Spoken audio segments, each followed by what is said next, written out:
to the outermost reaches of the earth, the Far East, Africa, India, Latin America, and the Middle East.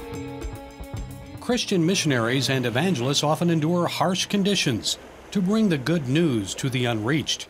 They're committed to delivering Bibles to those who have limited or no knowledge of Christianity and the Bible, like Buddhist children in Thailand.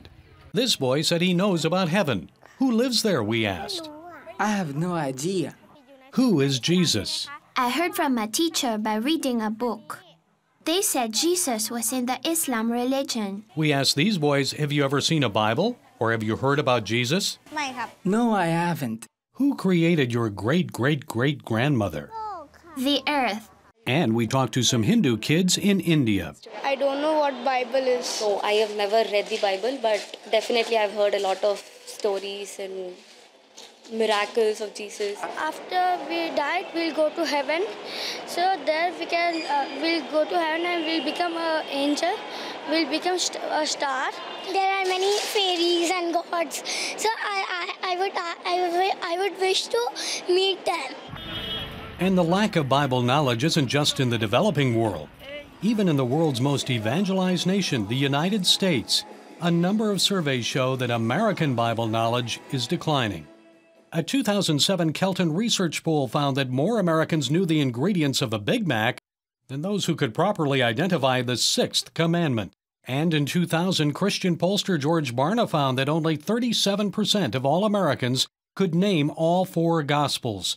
Only 37% said they read the Bible weekly, even though 92% of American families own at least one copy of the Bible.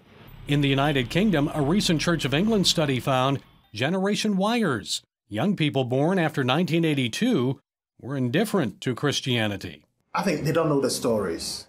So, and the Christian faith relies heavily on the stories. So it's about telling the story. So we have to find ways of making the stories relevant. And that's perhaps the best approach, not only in the West, but around the world, says Wycliffe USA President Bob Creason. He suggests Bible stories can help children and others understand and apply the Scriptures. It's the same in every community that I've ever been in around the world. Kids love to hear these stories, and God works through the hearing of those stories to root Himself in their hearts and minds. The reality is that when Jesus taught, He didn't teach without telling stories, and the same is true today. So, and you just think of those stories where Jesus said, "Let the children come unto me." It's the same principle today. Let's get this good news of the gospel to people as young as we can. For Christian missionaries a century or so ago, delivering the good news to young people and others meant giving them Bibles. But that isn't always the best approach today. On one occasion, I joined some missionaries as they were distributing Bibles in Sudan. The people were happy to have Bibles, but we later discovered they couldn't read them. 60% of the world's population is pre-literate. So it's absolutely important to consider other ways for people to hear the good news of the gospel. Faith doesn't come by reading, faith comes by hearing. And by seeing. Gary Lane, CBN News.